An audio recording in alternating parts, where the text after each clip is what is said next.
E aí, pessoal do YouTube, sejam bem-vindos a mais um vídeo nesse canalesco. Incha, prepara o teu coração, que eu vou trazer todos os detalhes do que aconteceu na semifinal do freestyle, num clássico.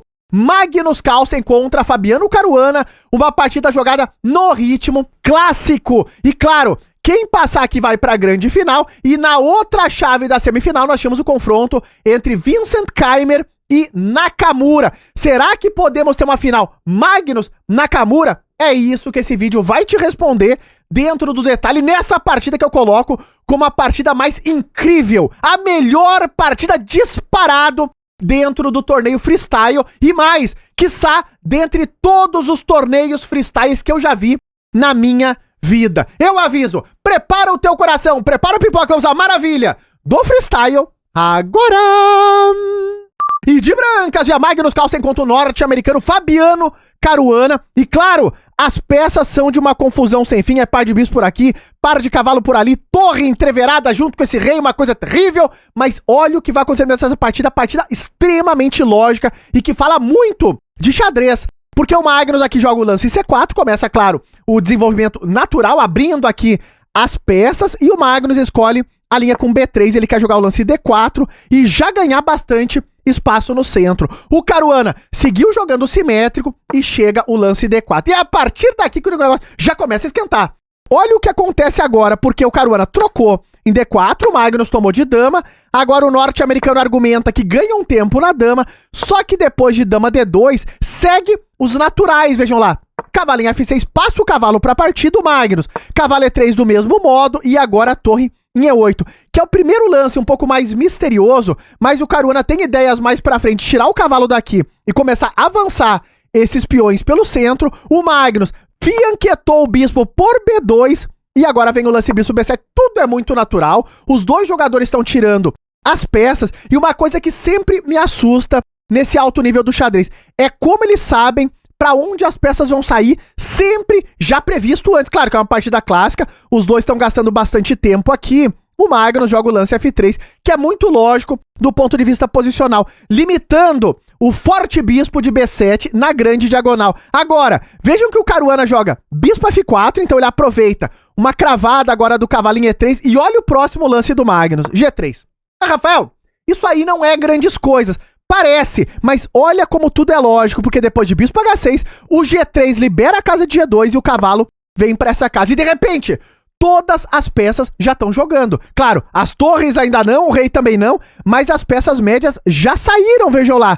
Tudo faz sentido, e por parte dos dois jogadores, porque o bispo ainda crava esse cavalo, os cavalos estão jogando o bispo também, e tudo vai tornando um pouco mais normal. Vejam lá, aqui foi jogado o lance G6, o Caruana pode fianquetar o bispo em G7 e agora H4, o Magnus aproveita o ponto de contato, ele pode ter rupturas aqui contra o rei das pretas, pode formar até um ataque. Dama B8, aproveitando a fragilidade do peão em G3 e o Magnus G4 ameaçando um garfo. E é a partir desse momento que a coisa começa a esquentar a temperaturas muito elevadas, porque claro, o Caruana não vai levar o garfo, ele joga o lance bispo G7 saindo do tema, e quando o Magnus joga o H5, formando o ataque, vejam que ele perde o G5, que antes ameaçava um garfo, e o Caruana volta o bispo pra cravada.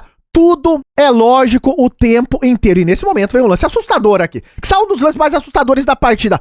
Roque Grande jogou o Magnus. Rafael, o que aconteceu aí? Veja lá. Roque Grande tá jogado, não fique aí um pouco entontecido. Isso realmente é o freestyle, porque no Roque Grande, claro, assim como no xadrez, o rei vem pra casa de C1 e a torre D1. Mas assusta mesmo, parece até uma coisa ilegal acontecendo, mas o Roque Grande é a ideia do Magnus e faz sentido, porque ele tá tentando um ataque contra o roque curto do Caruana, essa torre já foi movimentada, o Caruana não pode mais rocar grande.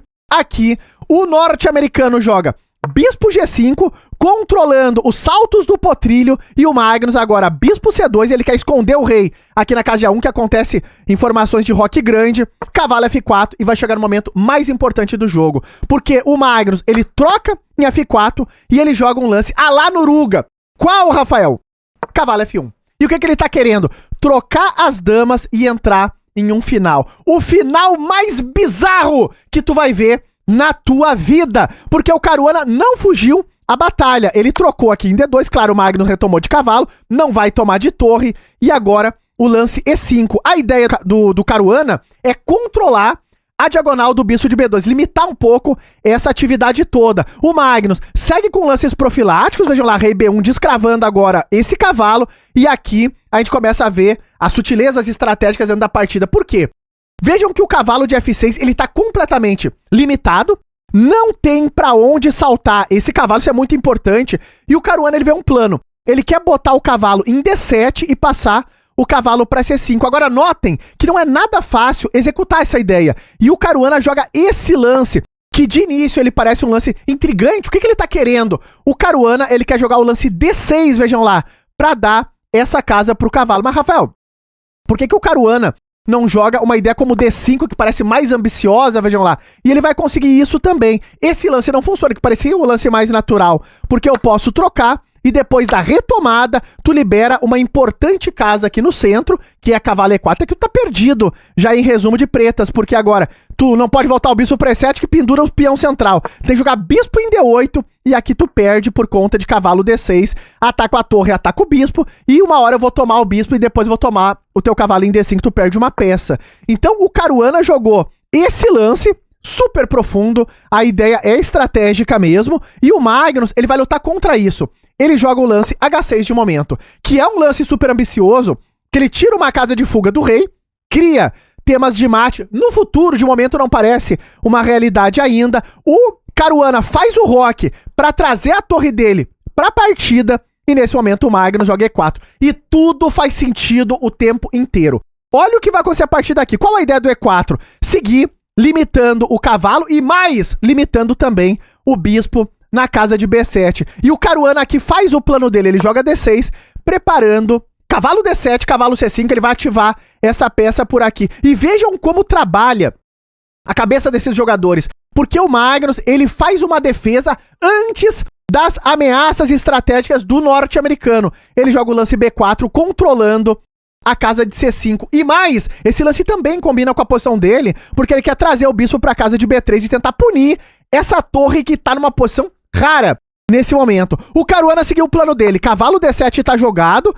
agora o Magnus esconde o rei dele mais um pouquinho e o norte-americano traz a última peça que faltava pra partida, ele joga torre C8 e aqui o Magnus joga o lance mais natural da posição, que é bispo B3, começa a criar um monte de ameaças, avançar C5, toca aquela torre que tá meio estranha por ali. O Caruana saiu dos temas desse avanço e a gente chegou nesse momento, no momento mais importante e bizarro dentro dessa partida. Porque o que acontece a partir daqui só tem uma definição: arte. Arte! Não tem outra palavra. Os dois já iam se apurando um pouquinho no relógio e o Magnus jogou C5, que parece um lance que ele não pode jogar nesse momento. Mas o que o Magnus tá vendo aqui é que ele pode ter um ganho posicional terrível contra a posição do Caruana, como também ele pode ganhar um peão. Mas a ideia principal desse lance é que ele tá sacrificando uma porção de peões para ganhar a casa de C4. Ou seja, a iniciativa com esse cavalo entrando aqui é o que o Magnus tá querendo. E vejam que o Caruana, ele defendeu a ideia. Rafael, eles facilitam. É por isso que eu não entendo. Eu mesmo teria tomado esse negócio, aceitado isso daqui. O Magnus entra com o cavalo dele em C4 e eu tomo mais um. E aqui tá tudo certo. Tirando toda a parte que deu errado. Porque agora tu perde em D6 e aqui tu já tá com a posição perdida.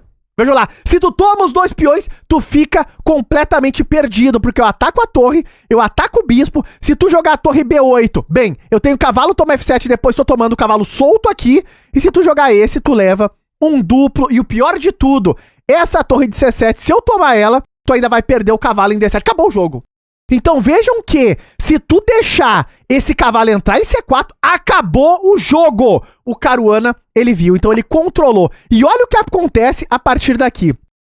Tudo é lógico, o Magnus joga bispo C4, que é uma ideia que a gente encontra em várias posições, claro, nesse tipo de posição onde tu quer melhorar uma peça, o Magnus está dizendo, troca em C4 para melhorar o meu cavalo. E o meu cavalo começa a incomodar de novo ali em D6. E vejam que o Caruana respondeu com mais um lance lógico. Ele falou, não, é tu quem vai melhorar o meu cavalo. Meu cavalo D7 não tá jogando, eu quero arrumar ele.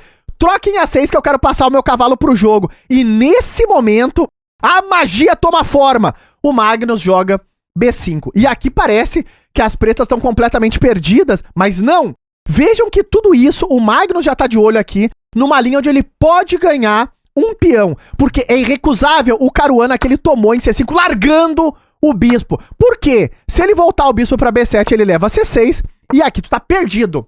Porque posicionalmente, o cavalo não joga nunca mais, e nem o bispo. Porque os peões trancaram essas peças. Eu já jogo logo o A4 para que tu não tenha nem A6. Então, eu já tomo aqui, nunca mais essas peças vão entrar dentro da partida. O Caruana viu que ele não pode entrar nisso, e ele tomou em C5. E o que o Magnus tá vendo, Rafael? Que ele vai ganhar um peão nessa variante. Parece que ele vai ganhar uma peça, mas não vai. Vejam lá, o Magnus tomou aqui, parece que ele ganha uma peça, mas a ideia do Caruana é que ele toma em D2, eliminando a defesa do bispo de C4. E quando o Magnus retomou, o Caruana tomou aqui, e nesse momento, o Caruana tem um peão a mais, mas é como eu falei, toda a ideia do Magnus gira em torno de ganhar um peão com esse lance brilhante que é bispo toma E5. O Caruana aqui jogou torre E6, porque ele não pode tomar o bispo. Lembra do H6 que ele jogou lá atrás? Aqui tu leva mate. Uma hora essa conta, ela sempre chega. Então o Magnus estava de olho no tema tático do mate na 8ª fila. O Caruana então jogou agora a torre E6 para voltar a torre pra zaga, como eu falei.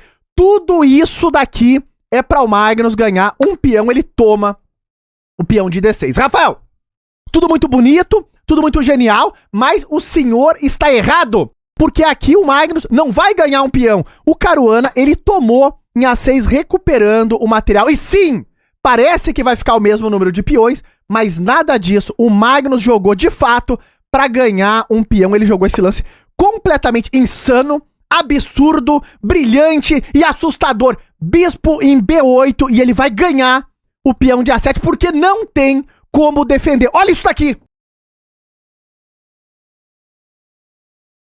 Eu olho, reolho e eu não acredito no que a gente acabou de ver dentro dessa partida. É um absurdo! Porque não tem como defender esse peão. Porque se tu jogar torre E7, tu leva mate, o peão de H6 lá atrás, vejam lá. E aqui, tu não tem torre C7 pra defender, e tu não pode tomar de cavalo, senão tu também leva mate e acaba o jogo. Então o Magnus vai ganhar, vai tomar o peãozinho de A7. O Caruana defendeu a 8ª fila e ele perdeu, de fato, um peão. Agora, tem que trabalhar. Tem que trabalhar agora esse final aqui. Tudo foi genial e lógico, até esse momento, tudo é compreensível. Agora, como que tu ganha um negócio como esse? O Caruana joga B5, esse aqui não vai cair, segurou em B6. Agora, bispo D4, o Magnus traz o bispo pra diagonal ativa, cavalo em C7. O Caruana quer trazer o cavalo pra E6, isso vai acontecer. Bispo F6, cavalinho E6, segurando essa casa de D8 contra qualquer infiltração no futuro. E aqui o Magnus dobra na coluna e o Caruana tenta algo pela coluna A. Então pode ter um plano de avançar esse peão, tu tá cravado, pode ter uma dobrada chegando também, tem que ter atenção pra isso. E o Magnus começa a defender todas as ameaças do norte-americano.